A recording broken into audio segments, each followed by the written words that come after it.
கர்த்தருடைய பரிசுத்த நாமத்துக்கு மகிமை உண்டாவதாக. இன்னைக்கு நம்ம பார்க்க போகிற வசனம் என்ன அப்படின்னா, தியானத்துக்கு எடுத்துக்கொள்ளப்பட்ட வசனம், மனுஷனுக்கு பயப்படும் பயம் கண்ணியே வருவிக்கும், கர்த்தரை நம்புகிறவனும் உயர்ந்த அடைக்கலத்திலே வைக்கப்படுவான் அப்படின்னு சொல்லப்படுது. நாம் எல்லா சூழ்நிலையிலும் நம்ம மனுஷரை தான் நம்புகிறோம். எல்லா சூழ்நிலையிலும் நம்ம மனுஷன் தான் நம்புகிறோம். இல்லைன்னு சொல்ல முடியாது. யாராலுமே சரி, இல்லைன்னு சொல்ல முடியாது. ஒரு கட்டட வேலை, நம்ம வீடு கட்டணும் அப்படின்னாலும் ஒரு லோனுக்காக மனுஷங்களை தான் நம்புகிறோம். லோன் போடுறோம், அவங்க தருவாங்க அப்படின்னு சொல்லி காத்துட்ருக்கோம். இல்லை ஒரு சீட்டு போட்டாலும் அதிலிருந்து அந்த அமௌண்ட் எடுத்து நம்ம செலவு பண்ணலாம். கல்யாண காரியமாக இருந்தாலும் பந்தல்காரனுக்கு யாரை பிடிக்கலாம், சமையலுக்கு யாரை பிடிக்கலாம் அப்படின்னு சொல்லிட்டு எல்லாவற்றுக்கும் மனுஷனை தான் முதலில் யோசிக்கிறோம். நாம் யாருமே இல்லைன்னு சொல்லவே முடியாது. இவங்களை பார்க்கலாமா, ஒரு இது சொல்கிறேன், ஒரு சாதாரணமாக ஒரு கல்றை கட்டணும் அப்படின்னா கூட எந்த மேஸ்திரியை பிடிக்கலாம் அப்படின்ற மாதிரி தான் யோசிக்கிறோம். உலக பிரகாரமான எல்லா காரியங்களுக்கும் நாம் உலகத்தின் மனிதர்களை மாத்திரமே தான் யோசிக்கிறோம், பார்க்குறோம். அப்போ ஆண்டவருக்கும் உலக பிரகாரமான காரியங்களுக்கும் நமக்கு வாழ்க்கையில் ஒரு காரியம், கல்யாணம் நடக்கணும், ஒரு ஆஸ்பத்திரிக்கு உடம்பு முடியல, படுத்துட்டோம், ஆஸ்பத்திரிக்கு போகணும், வீடு கட்டணும், நமக்கு ஒரு குடி இருக்கிறோம், நம்ம வீடு கட்டணும். நம்ம வாடகை வீட்டில் கிறிஸ்டின்ஸ்க்கெலாம் வாடகை வீடு தரமாட்டேன்றாங்க. அப்போது ஒரு சின்ன நம்ம வீடுனா கூட ஒரு சின்ன நிலத்துல ஒரு வீடு, நமக்குன்னு ஒரு இடம், ஒரு ரூம் இருந்தால் கூட போதும். முன்னாடி டென்ட்டை போட்டு சாப்பாடு போட்டு ஆக்கிக்கலாம், உள்ள ரூமில் தங்கிருக்கலாம். இப்படியாக சில காரியங்கள் நம்ம யோசிக்கும் போது இந்த இடத்துக்கெல்லாம் ஆண்டவர் வேண்டாம் அப்படின்ற மாதிரி ஒரு முடிவு நாமளே பண்ணிடுறோம். அதனால தான் மனிதர்களை தேடி போகிறோம். அப்படியெல்லாம் பிரியமானவர்களே, இந்த உலகத்தில் உலக பிரகாரமான சில காரியங்கள் நமக்குள்ளே நிறைவேறணும் அப்படின்னா கூட, ஏன்னா நம்ம இந்த உலகத்தில் வாழ்கிறோம். பணம் நம்ம ரொம்ப முக்கியம் இல்லை, அது பிரதானம் அல்ல. ஆனால் இந்த உலகத்தில் வாழ்வதற்கு நமக்கு பணம் வேணும். அரிசி வாங்கணுமோ எது வாங்கினாலும். அதே போல் வீடு பிரதானம் அல்ல, ஆனால் நம்ம குடியிருக்கிறதுக்கு வீடு வேணும். அதே தான் நமக்கு சில காரியங்கள், சில வேலைகளில் நமக்கு தேவையானவைகள் நமக்கு வேணும்.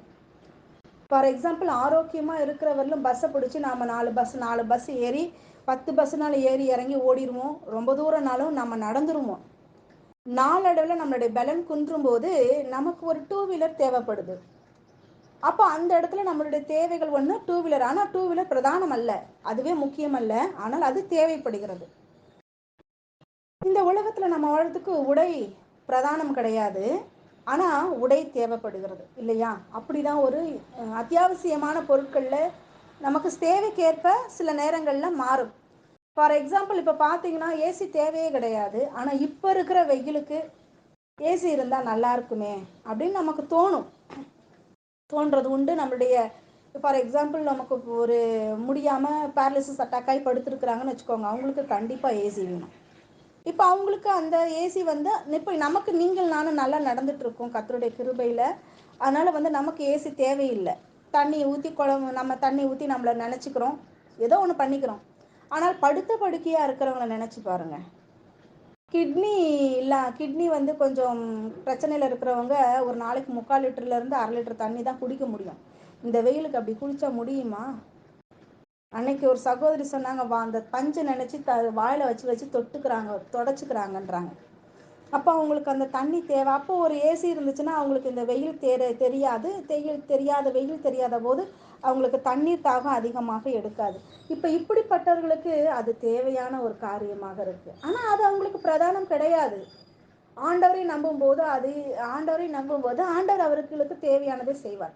அதே தான் பிரியமானவர்களே, நம்மளுடைய வாழ்க்கையில் நமக்கு இந்த உலகத்தில் வாழ்வதற்கு சில தேவைகள் இருக்கிறது. அந்த தேவைகள் எல்லாம் மனுஷர்களை நம்பி நாடி நாம் போகக்கூடாது. ஒரு பொருள் இப்போ நமக்கு ஃபார் எக்ஸாம்பிள் ஏதோ ஒன்று வாங்கணும் அப்படின்னு சொன்னால் கூட நாம் என்ன நினைக்கிறோம், நம்ம கடையிலேயே மாவு வாங்கிட்டு இருக்கோம், மாவு புளிச்சு போய் வந்துடுது சில நேரங்களில். அப்போ நம்ம என்ன பண்ணுவோம், ஆட்டுக்கல் நம்ம வீட்டில் இல்லை, ஏதோ ஒரு ஆட்டுக்கல் வாங்கணும் அப்படின்னா கூட நமக்கு நாம் என்ன நினைக்கலாம், ஒரு அமௌண்ட்டு வரட்டும், நமக்கு வரணும், இந்த மாதம் சம்பளம் எனக்கு சேர்த்து வரும், அந்த காசில் நான் ஆட்டுக்கல் வாங்கணும் அப்படின்ற மாதிரி நம்மளுடைய சுயபலத்தை யோசிக்கிறோம்.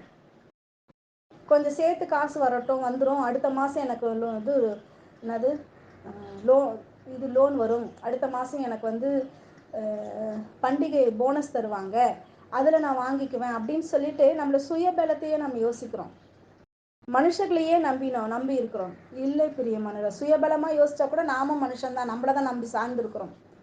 இல்லை, எல்லா சூழ்நிலை நமக்கு எது வேணும்னாலும் ஒரு சின்ன விஷயம் வேணும்னா கூட, ஆண்டவரே இது எனக்கு தேவையா இருக்கும், உமக்கு சித்தமானால் எனக்கு வாய்க்கு செய்யுங்கன்னு சொல்லி அவருடைய கரத்தில் ஒப்பு கொடுத்து நம்ம ஜெபிக்கும்போது நம்ம கேட்பதற்கு முன்னதாகவே நமக்கு என்ன வேணும்னு தெரிஞ்சு கொள்ளுகிற தேவன். நம்ம தாய் தகப்பனை போல அதை விட அதை காட்டிலும் மேலானவர் அவர். நம்ம கேட்பதற்கும் இது பண்ணுறதுக்கு முன்னாடி என் பிள்ளைக்கு இந்த சூழ்நிலை என்ன வேணும் பார்த்து பார்த்து செய்கிற தேவன். அப்படி இருக்கிறவர் நாம் கேட்டால் மட்டும் வேணாம் நான் சொல்லிட போறாரு. திரும்ப திரும்ப சொல்றேன், இந்த உலகத்தின் காரியங்கள், இந்த உலகத்தின் பொருட்கள் எதுவுமே பிரதானம் அல்ல.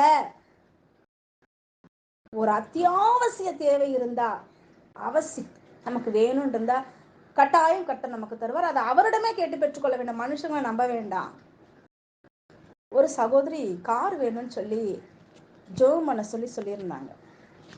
எனக்கு இந்த பொருட்கள் வாங்கணும் செய்யணும் அப்படின்ற ஜெபம் பண்ணுறதுக்கு எனக்கு உடன்பாடே கிடையாது, எப்பயுமே உடன்பாடு கிடையாது.